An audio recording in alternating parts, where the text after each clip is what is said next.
जंगल वाले बाबा नमो नमः, जंगल वाले बाबा नमो नमः, जंगल वाले बाबा नमो नमः, जंगल वाले बाबा नमो नमः, जंगल वाले बाबा नमो नमः।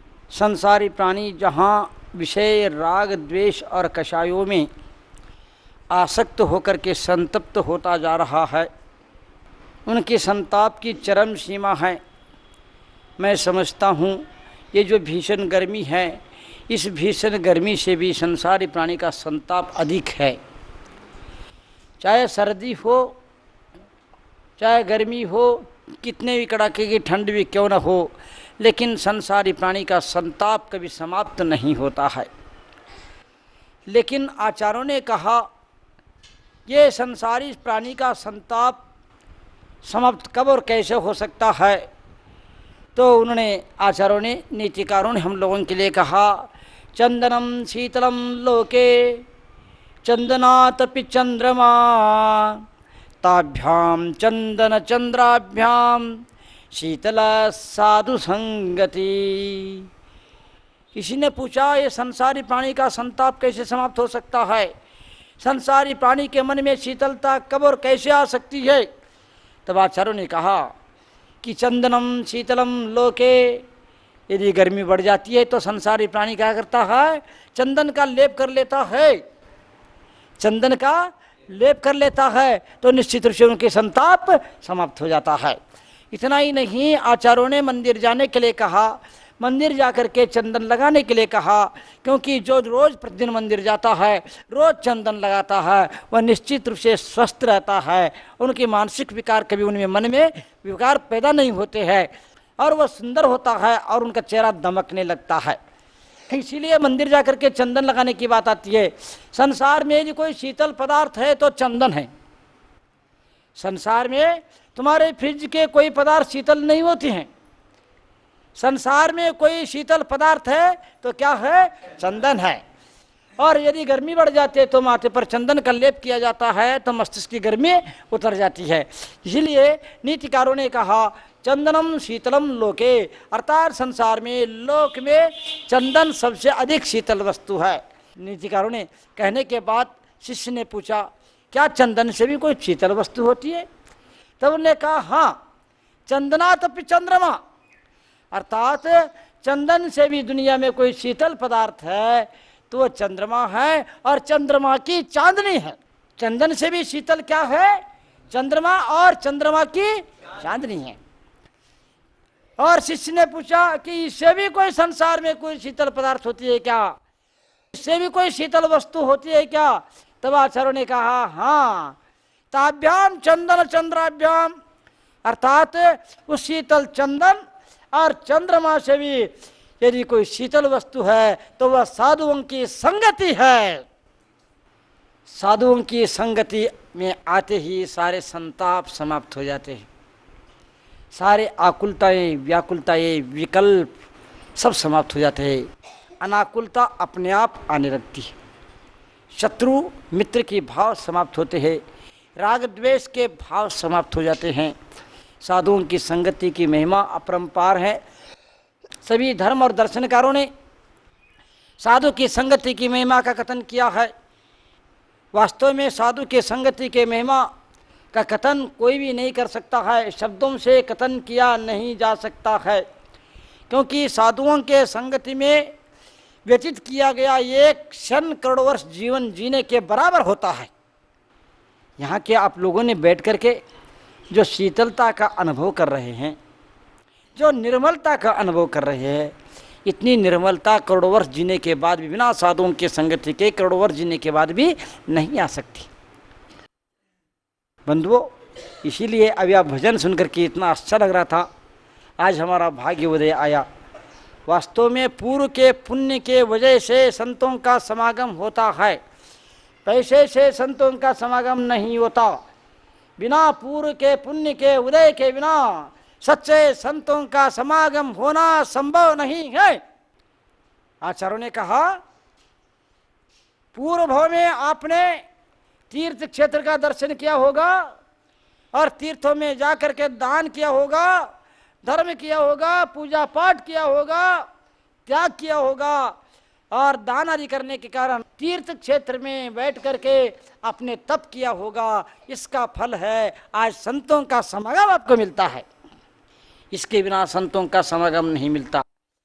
मैं इतना ही कहना चाहूँगा, साथ साधु का हो तो सार दिखाई देता है, मिटती हुई मानवता को आकार दिखाई देता है।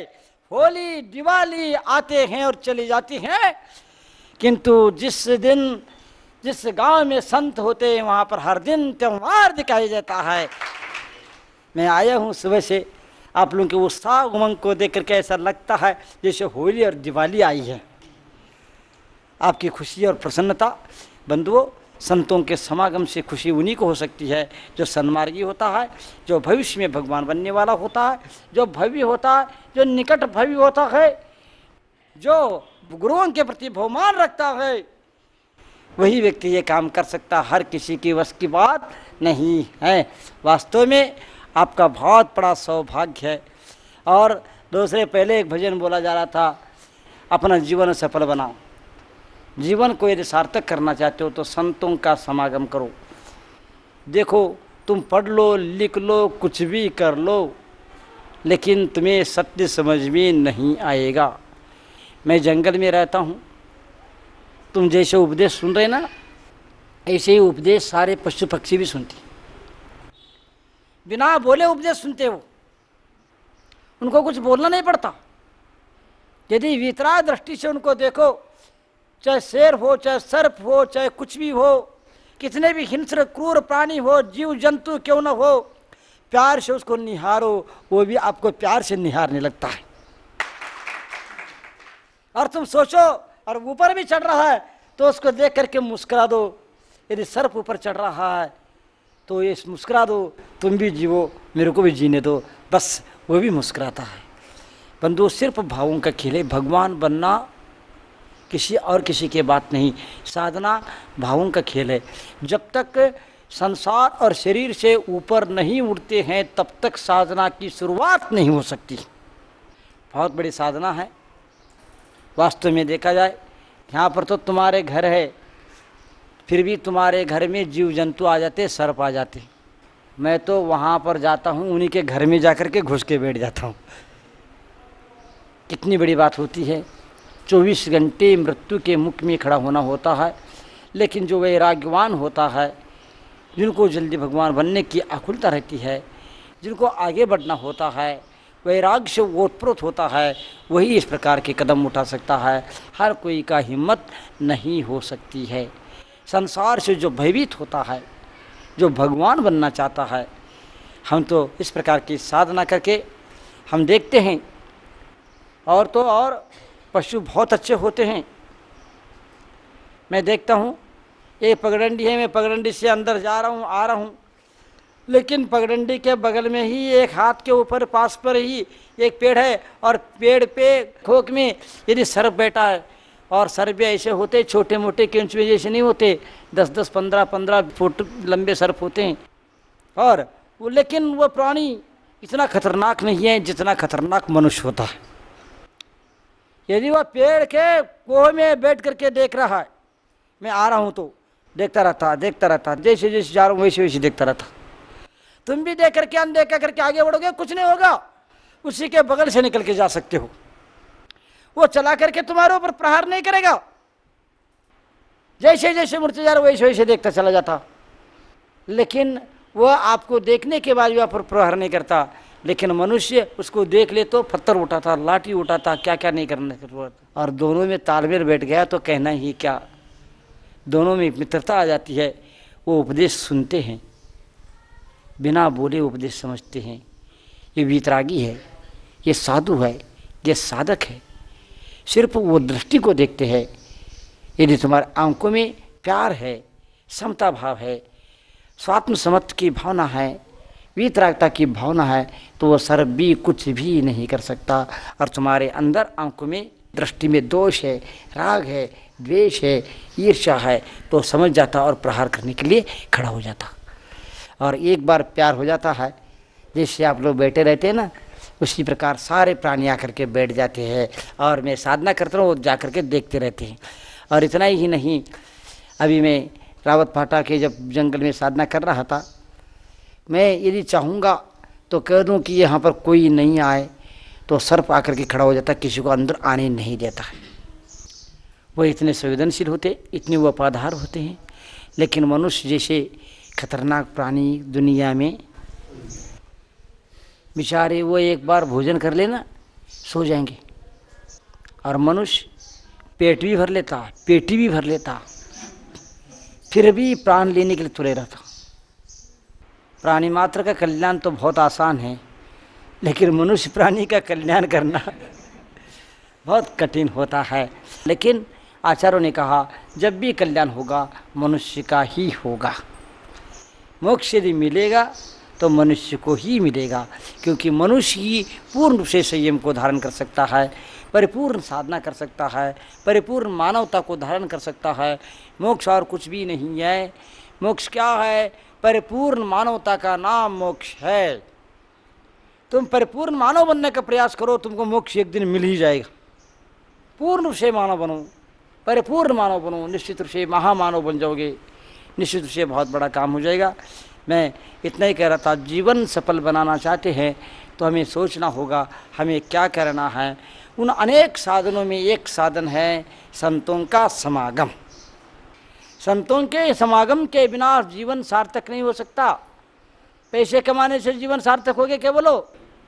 आज के पढ़े लिखे युवा पीढ़ी कहते हैं सर्विस पालो जीवन सफल हो जाएगा, पैसे कमा लो जीवन सफल हो जाएगा।